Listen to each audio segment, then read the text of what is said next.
జై Bhim. Okay, thank you. వేదికపై ఆశీనులైనటువంటి ఈనాటి కార్యక్రమానికి అధ్యక్షత వహిస్తున్నటువంటి మిత్రులు విశారదన్ మహారాజ్ గారు, వారి గురించి క్లుప్తంగా ఒక నిమిషం చెప్పి తర్వాత నిన్న ఉపన్యాసంలోకి వస్తాను. వాస్తవానికి విశారదన్ మహారాజ్ గారితో నాకు పరిచయం పెద్దగా అంటే ఏం లేదు, కానీ ఇంతకుముందు తాడూరు శ్రీనివాస్ గారు చెప్పినట్టుగా నేను కూడా వారిని సోషల్ మీడియాలో చూసి వారికి ఒక అభిమానిగా మారిపోయాను. ఆ తర్వాత వారిని ప్రత్యక్షంగా కలుసుకున్నప్పుడు మేమిద్దరం కొంత సంభాషించుకోవడం జరిగింది. ఆ సంభాషణలో భాగంగానే మరి ఈ మధ్యకాలంలో 2-3 డయాస్లు కూడా షేర్ చేసుకోవడం జరిగింది. విశారదన్ మహారాజు గారు వాస్తవానికి ఒక మంచి సిద్ధాంతకర్త. ఈ కాలంలో మనం చాలామంది నాయకులను చూస్తున్నాం. ఆ నాయకులందరూ కూడా ఏదో ఒక దానికి లొంగిపోయి తమ స్వార్థం వెతుకుతున్నటువంటి ఈ రోజుల్లో నిస్వార్థంగా ప్రజలందరికీ, ముఖ్యంగా బహుజనులు, బీసీలు, ఎస్సీలు, ఎస్టీలు, ఈ నా ప్రజలందరి కొరకు నేను ఉన్నాను, ఖచ్చితంగా రాజ్యాధికారం సాధించాలి అనేటువంటి ఒకే ఒక సంకల్పంతో గతంలో 10,000 కిలోమీటర్ల యాత్ర చేశాడు. మళ్ళీ ఇప్పుడు 1,00,000 కిలోమీటర్ల యాత్ర అంటున్నాడు. మరి అటువంటి మహా నాయకుడు మన మధ్యలో ఉన్నందుకు మనమందరం కూడా వారికి ఒకసారి గట్టిగా చప్పట్లతో మన సంతోషాన్ని వెలిగిస్తున్నాం. ఇకపోతే విశారదన్ మహారాజు గారు తన సిద్ధాంతాన్ని అమలుపరిచే క్రమంలో చూస్తే కూడా ఇక్కడ మీరందరూ కూడా ఒక క్రమశిక్షణ గల సైనికులుగా కూర్చున్నారు. చాలా సందర్భాల్లో మనం సభలలో చూస్తూ ఉంటాం రకరకాల గొడవలు, రకరకాల కొంతమంది రావడం పోవడం, కానీ ఇక్కడ ఒక డిసిప్లిన్డ్, ఒక క్రమశిక్షణ ఉన్నటువంటి సైనికుల్లాగా మీరందరూ ఉన్నారు. మీ అందరికీ కూడా నా యొక్క అభినందనలు. ఎందుకంటే ఇంత మంచి డిసిప్లిన్ మీలో వచ్చినందుకు, నిజంగా కూడా తెచ్చినందుకు వారికి నా యొక్క అభినందనలు. ఇక ఇప్పటి ముందే చాలామంది వక్తలు మాట్లాడారు. చాలా విషయాలు మన బీసీల గురించి, రాజ్యాధికారం ఎందుకు రావడం లేదు, రకరకాల విషయాల గురించి చెప్పడం జరిగింది. నేను కూడా కొన్ని విషయాలు చెప్పాలి. మరి నిజానికి ఈ రాష్ట్రంలో మనం చూస్తే బీసీ, ఎస్సీ, ఎస్టీ జనాభా ఇంతకుముందు 93%గా మైనార్టీలను కలుపుకుంటూ చెప్పడం జరిగింది. అది నిజం. 93% జనాభా ఉన్నటువంటి ఈ ప్రజలు 7% జనాభా ఉన్నటువంటి ప్రజల చేతిలో పరిపాలింపబడుతుంది. మరి తెలంగాణ అంటే పోరాటాల గడ్డ కాదా? అనేకమైన పోరాటాలు తెలంగాణలో జరిగినాయి, జరుగుతున్నాయి, జరగబోతాయి కూడా. మరి ఈరోజు ఈ తెలంగాణ సమాజాన్ని మరొకసారి చైతన్యవంతం చేయాలనేటువంటి ఉద్దేశంతో ఈ 93% ప్రజల కొరకు వారు ఒక SC, ST, BC, SC, ST మైనారిటీలను కూడా కలపబోతారు. వాళ్ళందరితో ఇవాళ ఒక జాయింట్ యాక్షన్ కమిటీ ఏర్పాటు చేశారు. అంటే ఈ జేఏసీ ఏర్పాటు అంటేనే మరొక యుద్ధానికి మనం సిద్ధమవుతున్నాం అన్నట్టు లెక్క. మనం యుద్ధం అంటే ఇప్పుడు కత్తులు పట్టుకుని పోవడం లేదు. ప్రజాస్వామ్యంలో ఓటే యుద్ధం, ఓటే మనకు ఉన్నటువంటి ఆయుధం.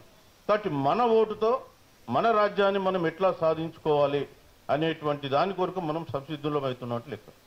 కాబట్టి మరి జేఏసీ ఇవాళ ఫామ్ చేస్తున్నాం. ఒక మంచి రోజు ఇవాళ, వాస్తవానికి ఒక మంచి రంజాన్ పండుగ రోజు. అదేవిధంగా నిన్ననే ఉగాది కూడా అయిపోయింది. సో కొత్త సంవత్సరం, కొత్త ప్రణాళికలతో మనం ఇవాళ ముందుకు వెళ్తున్నాం. గత సంవత్సరం చూసినాం అంతా కూడా కులగణన రాష్ట్ర ప్రభుత్వం చేయాలని తప్పించుకున్నప్పటికీ కూడా సంఘాలన్నీ కూడా ఏకమై ప్రభుత్వం పైన ఒత్తిడి పెంచి కులగణన చేయించడం జరిగింది. అట్లాగే 42% రిజర్వేషన్ చట్టం చేయించడం జరిగింది. ఇప్పుడు ఆ చట్టాన్ని ఆచరణ రూపంలోకి తీసుకురావాల్సినటువంటి అవసరం ఉంది. మరి ఇప్పుడు 42% తీసుకురావాలంటే ఏం చేయాలి, ఏ విధంగా పోరాటం చేయాలి, దాన్ని ఏ విధంగా సాధించాలి అనేటువంటి దానిపైన ముందుకు పోవడం జరుగుతుంది. ఇవాళ తెలంగాణ రాష్ట్రం అనేక ఉద్యమాలు ఇంతకుముందు చెప్పారు. సాయుధ తెలంగాణ పోరాటం జరిగి 4,000 మంది అమరులైతే తిరిగి రాజ్యాధికారం ఎవరికి ఇచ్చినామయ్యా అంటే మళ్ళీ తీసుకెళ్లేసి రెడ్ల చేతిలో పెట్టినాం. ఎవరికి వ్యతిరేకంగా తెలంగాణ సాయుధ పోరాటం జరిగిందో వాళ్ళ కొరికే మళ్ళీ రాజ్యాంగం, మళ్ళీ తిరిగి రాజ్యం వాళ్ళ చేతిలో పెట్టడం జరిగింది. కావచ్చు, సాధించుకోవచ్చు. మనం నైజాం నుంచి విముక్తి తెచ్చుకున్నాం, భూమి కొరకు, భుక్తి కొరకు, విముక్తి కొరకు అని.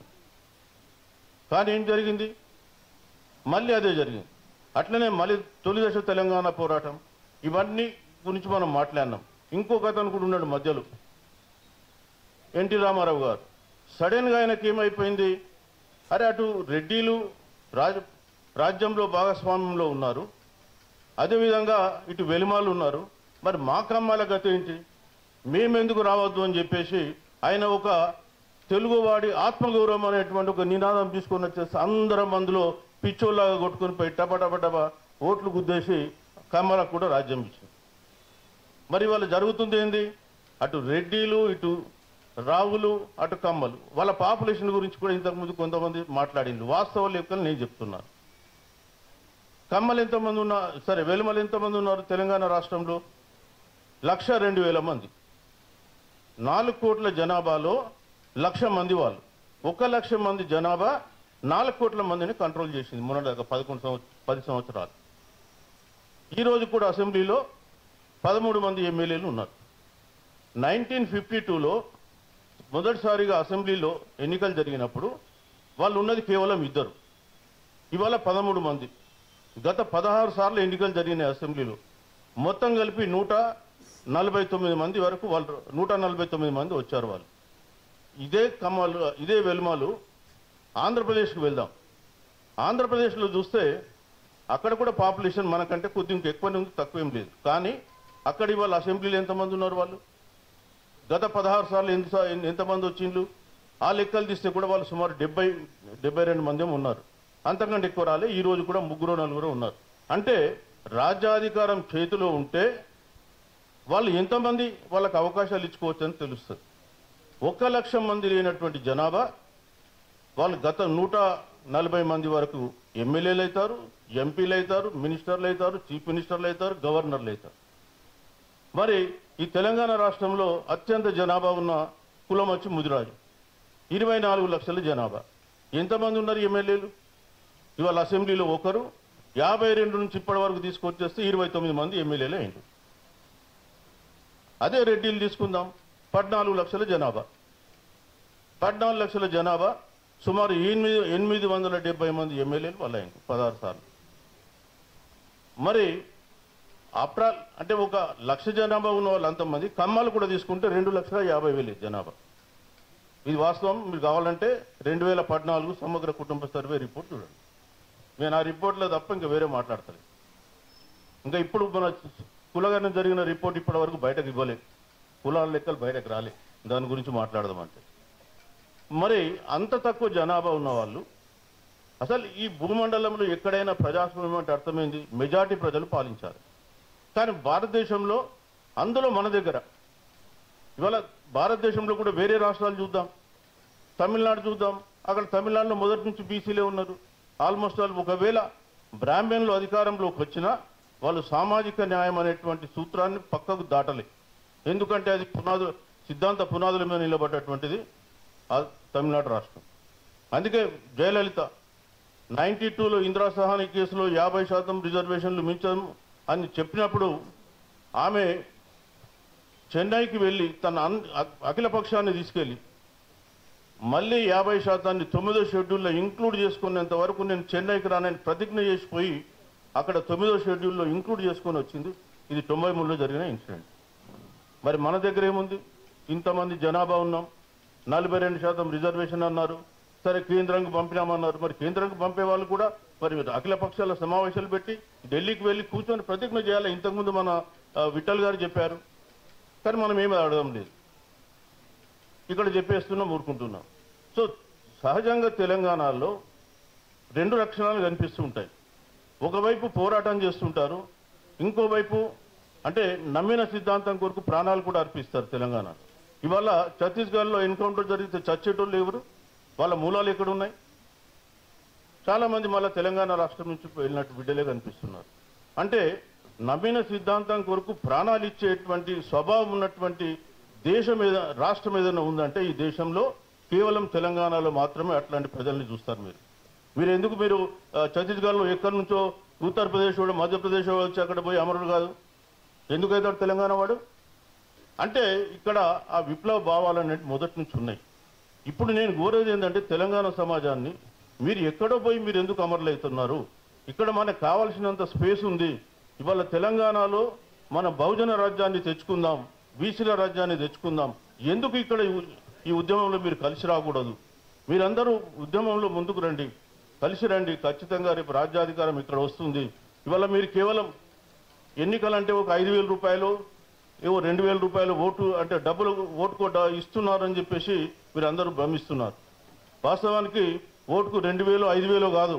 తెలంగాణలో బీసీల రాజ్యం వస్తే నెలకు 5,000 ఇచ్చేటువంటి అవకాశం మీ కుటుంబానికి ఉంది. ఇక్కడ అట్లాంటి ప్రణాళికలు తయారు చేసే అవకాశం ఉంది. కేవలం ఒక నెల 5,000 తీసుకొని పడుకోవడం కాదు, ప్రతి నెల 5,000 ఇచ్చే అవకాశం మనకుంది. ఇవాళ మన సంపదను దూసి ఇవాళ దేశంలో ఎక్కడ లేనంత కుబేర్లు తెలంగాణ రాష్ట్రంలో ఉన్నారు. నిన్ననే ఒక ఉరున్ ఇండియా అని ఒక పత్రిక దేశంలో ఉన్నటువంటి బిలియనీర్స్ గురించి ప్రచురించింది. అందులో దేశంలో ఒక 300 మంది ఉంటే హైదరాబాద్లో 18 మంది ఉన్నారు. ఆ 18 మంది లిస్ట్ చేస్తే 18 మందిలో అందరూ కూడా రెడ్డిలు, వెలుమ అండ్ కమ్మ. ఒక్క బీసీ అంటే కూడా మచ్చు కూడా కనిపించాడు. ఎందుకంటే రాజ్యం వాళ్ళ చేతిలో ఉంది, పాలసీలు అట్లా చేసుకున్నారు. ఇవాళ వాళ్ళు కోటీశ్వర్లే వెలుగుతున్నారు. బీసీలకు వస్తే ఎంగిల్ మెతుకులు విసిరేసినట్టు విసిరేస్తుంది.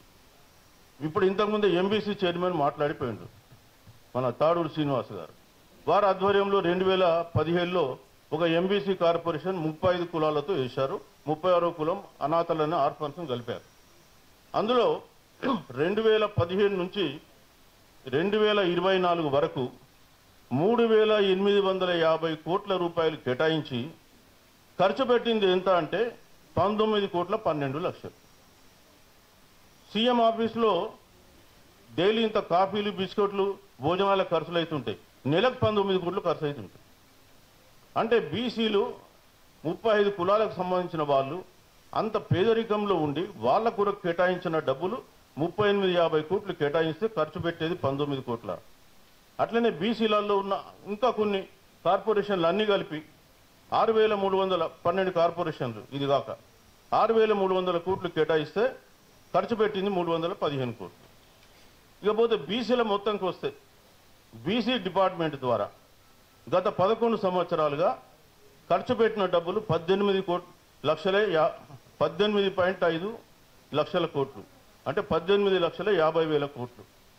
18,50,000 కోట్లు ఖర్చు పెట్టిండు. నేను అలొకేషన్ మాట్లాడతలే, అలొకేషన్ ఇస్ డిఫరెంట్. ఖర్చు పెడితే బీసీలకు బీసీ శాఖ ద్వారా ఖర్చు పెట్టింది కేవలం 28,000 కోట్లు. మరి జనాభాలో 61% పాత లెక్క ప్రకారం, ఈ లెక్క ప్రకారం కూడా 56.36% అని చెప్తున్నారు. మరి 56.36% ఉన్న జనాభాకు బీసీ డిపార్ట్మెంట్ ద్వారా ఖర్చు పెట్టిన డబ్బులు ఎన్నిరా అంటే 11 సంవత్సరాల్లో 28,800 కోట్లు. మరి ఈ ఆర్థిక పరంగా ఇంత దోపిడీకి గురవుతుంటే మనం ఎవరం ప్రశ్నిస్తలేం. ఇంతకుముందే మేము చెప్పినాం కులగణన గురించి. ఈ రాష్ట్రంలో రాష్ట్ర ప్రభుత్వం కులగణన చేయను అనేటువంటి ఒక ఉద్దేశంతో ముందుకు పోతుంటే అప్పుడు సంఘాలన్నీ కూడా ఐక్యమై రాష్ట్ర ప్రభుత్వాన్ని ప్రెషరైజ్ చేసినాయి. మీకు దాని గురించి కూడా ఒక్క నిమిషం నేను చెప్తాను. ఈ కాంగ్రెస్ ప్రభుత్వము అంటే పవర్లో లేనప్పుడు కామారెడ్డి డిక్లరేషన్ ద్వారా మేము అధికారంలో వచ్చిన 6 నెలల్లో కులగణన చేసి స్థానిక సంస్థల్లో రిజర్వేషన్లు 42% పెంచుతామన్నారు. వీళ్ళు అధికారంలోకి రాగానే ఫిబ్రవరి 16 రోజు ఒక అసెంబ్లీ తీర్మానం చేశారు. మార్చి 15 రోజు ఒక జీవో ఇచ్చారు 250 crores కేటాయిస్తూ. ఆ తర్వాత ఎలాంటి ప్రోగ్రెస్ చేయలే. మళ్ళీ పార్లమెంట్ ఎన్నికలు వచ్చినాయి, పక్కన పడేశారు. మళ్ళీ జూన్ జూలైలో వీళ్ళు ఏం చేశారంటే ఓటర్ల లిస్టుల ఆధారంగా బీసీలను గుర్తించి ఎన్నికలు జరుపుదాం, మాకు స్థానిక సంస్థల్లో ఎన్నికలు జరపకపోయినట్టయితే కేంద్రం నుంచి రావాల్సినటువంటి ఫైనాన్స్ కమిషన్ గ్రాంట్స్ రావు అని చెప్పి ముందుకు పోయే ప్రయత్నంలో అప్పుడు బీసీ సంఘాలు రాష్ట్ర ప్రభుత్వానికి అల్టిమేటం ఇవ్వడం, ఆ తర్వాత ప్రభుత్వం కులగణన చేయడం, ఇవన్నీ జరిగినటువంటి సంఘటన. ఎందుకు చెప్తున్నామంటే మనం అడగంది ఇవ్వడు కూడా, ఏది కూడా ఇవ్వడు.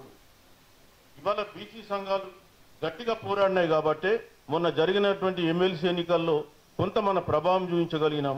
అదేవిధంగా తర్వాత వచ్చిన 5 ఎమ్మెల్సీలలో ఖచ్చితంగా అందులో ఒక ఎస్సీ, ఒక ఎస్టీ, 3 బీసీలు, ఒక బీసీ క్వశ్చన్ మార్క్ ఉన్నప్పటికీ కూడా 3 బీసీలకు రావడం జరిగింది. సో మరి బీసీ సంఘాలు కొద్ది కాలంలో సాధించుకున్నటువంటి ఒక చిన్న విజయం. ఇవాళ మన కళ్ళ ముందే మనకు విజయాలు కనిపిస్తున్నాయి. మనం అందరం కూడా ఏకమైతే ఖచ్చితంగా రాజ్యాధికారం మనకు రాకపోవడం అనేటువంటి ప్రసక్తే లేదు. ఇవాళ డబ్బులు వాళ్ళ దగ్గర ఉండొచ్చు, కానీ ఓట్లు మన దగ్గర ఉన్నాయి. మీరు డబ్బులకు అమ్ముడు పోవాల్సిన అవసరం కూడా లేదు. నేను మీకు ఇదే చెప్తున్నాను. మీరు ఒక్కసారి 5,000 తీసుకొని సంతృప్తి పడడం కాదు, నెల 5,000 తీసుకునే రోజులు కూడా రాబోయే కాలంలో వస్తాయి. మీరు చూస్తారని చెప్పేసి నేను తప్పక చెప్తున్నా. విద్యా ఉద్యోగాల్లో కూడా మనం ఏదో రిజర్వేషన్ల గురించి మాట్లాడుతున్నాం. ఇవాళ బీసీల గురించి నేను చెప్తాను. ఇక్కడ రాజ్యాంగంలో ఎస్సీ ఎస్టీలకు ఉన్నటువంటి ప్రొవిజన్స్ అనుకూలంగా వాళ్ళ జనాభా దామాషా ప్రకారం వాళ్ళకి రిజర్వేషన్స్ ఉన్నాయి. ఓకే, తప్పులేదు. ఎందుకంటే కొన్ని వేల సంవత్సరాలుగా అణచివేయబడ్డటువంటి వర్గాలు కాబట్టి ఖచ్చితంగా మనం ఆ ప్రొవిజన్ వాళ్ళకి ఇవ్వాలి. మరి 15% ఉన్నటువంటి వీళ్ళకు 15% రిజర్వేషన్లు ఉన్నాయి. ఎస్టీలకు 10% ఉన్నాయి. రాష్ట్రంలో 10% లేని ఓసీలకు కూడా 10% రిజర్వేషన్లు ఉన్నాయి. మరి 61% ఉన్న బీసీలకు 29% రిజర్వేషన్లు ఎందుకు? మరి ఇదెక్కడ న్యాయం? 15 వాళ్ళకి 15 ఇస్తావు, 10 వాళ్ళకి 10 ఇస్తావు, 10 లేనోడికి కూడా 10 ఇస్తావు, 61 ఉన్నోడికి 61 ఎందుకు ఇవ్వవు? అది మనం అడగద్దా? అది మీరు ఎవరు అడుగుతలే. అడగకపోతే వాళ్ళు కూడా ఇవ్వరు. అందుకనే వారు చెప్పారు మేము అధికారంలోకి వస్తే ఈడబ్ల్యూఎస్ రద్దు చేస్తామని. ఇవాళ తమిళనాడులో ఉందా ఈడబ్ల్యూఎస్? లేదు. తమిళనాడులో బీసీలకు 50% ఇస్తూ ఓసీలు 10% రిజర్వేషన్ అడిగితే నేను ఇవ్వను పోకాకని చెప్పారు. వాళ్ళు కోర్టుకు వెళ్ళారు, హైకోర్టులో కూడా అఫిడవిట్ చేసినారు. హైకోర్టులో కూడా సక్సెస్ఫుల్గా వాళ్ళు కేసు గెలిచారు. మరి ఈ దేశంలోనే కదా తమిళనాడు కూడా ఒక రాష్ట్రం. మరి మనం ఎందుకు ఆ విధంగా అంచవేయబడుతున్నాం? ఇక్కడ ఓట్లేమో మనం వేస్తాం, సీట్లేమో వాళ్ళు అనుభవిస్తారు. అందుకే కాంశీరామ్ గారు చెప్పిన మాటలు మనం ఎప్పుడు గుర్తుపెట్టుకోవాలి. నై చలేగా ఓట్ హమారా రాజ్ తుమారా. సో ఇప్పుడు ఓట్ హమారా, సీట్ బి హమారా హై. సో ఆ కాంశీరామ్ గారు చెప్పిన మాటలు మనం పెట్టుకోవాలి. అందుకే ఇవాళ ఒక జేఏసీ కాంశీరామ్ గారు కూడా చేశారు. అక్కడ దళిత వర్గాలను యూపీలో, అదేవిధంగా బీసీలలో కింది వర్గాలను కలుపుకొని ఆయన ఒక ఫ్రంట్ ఏర్పాటు చేసుకుని సక్సెస్ఫుల్గా నిరూపించినటువంటి వ్యక్తి, రాజ్యం ఎట్లా సాధించవచ్చు నిరూపించినటువంటి వ్యక్తి కాంశీరామ్ గారు. మరి నాకు ఒక్కొక్కసారి మన విశారదంలో కూడా కాంశీరామ్ కనిపిస్తూ ఉంటాడు. ఎందుకంటే రాజ్యాధికారం ఎట్లా తీసుకురావాలో వారికి మహా తెలుసు. అంటే నేను పొగుడుతల కొరకు చెప్తున్నాను, మీరేమనుకోవద్దు. వాస్తవం కూడా అది. ఎందుకంటే వారు కూడా అందరినీ కలుపుకొని రాజ్యాధికారం ఏ విధంగా తీసుకొని రావాలని చెప్పేసి అయినటువంటి కష్టపడుతున్నటువంటి వ్యక్తి. మరి ఈ కష్టం ఒట్టిగా పోదు. తెలంగాణ రాష్ట్రంలో జరిగిన ఏ ఉద్యమ కష్టం కూడా ఊరికే పోలేదు. ఏదో ఒకటి సాధించింది. మనకు 1944లో అంటే 1948లో జరిగినటువంటి సాయుధ రైతాంగ పోరాటం, తెలంగాణ విముక్తయింది. ములికి పోరాటం, దానివల్ల కూడా కొన్ని చట్టాలు వచ్చినాయి.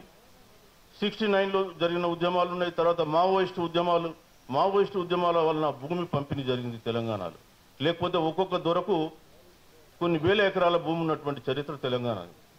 సో అట్లాంటిది ఆ భూమి అంతా కూడా తిరిగి పంపిణీ కాబట్టది.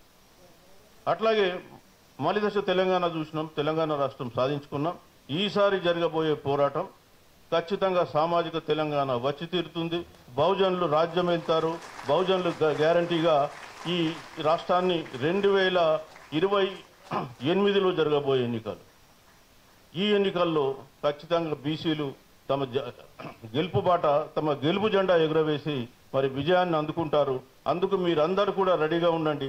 రేపు ఇందులో కూర్చున్న వాళ్ళలో ఎంతమంది ఎమ్మెల్యేలు అవుతారో మాకేం తెలుసు. సో మరి మీరందరూ కూడా ఆ కలలు గనాలే సాధించుకోవాలి. మరి ఆ విధంగా మీరందరూ కూడా కష్టపడి పనిచేసి రేపు రాబోయే కాలంలో ఇక్కడ బహుజనుల రాజ్యాన్ని ఏర్పాటు చేద్దాం. ఖచ్చితంగా బహుజనుల పాలన అంటే స్వర్ణయుగం అని చెప్పి మరోసారి నిరూపిద్దాం. మరి నాకు ఈ సందర్భంగా అవకాశం ఇచ్చినందుకు వారికి ప్రత్యేకంగా ధన్యవాదాలు తెలుపుకుంటూ సెలవు తీసుకుంటున్నాను. Thank you.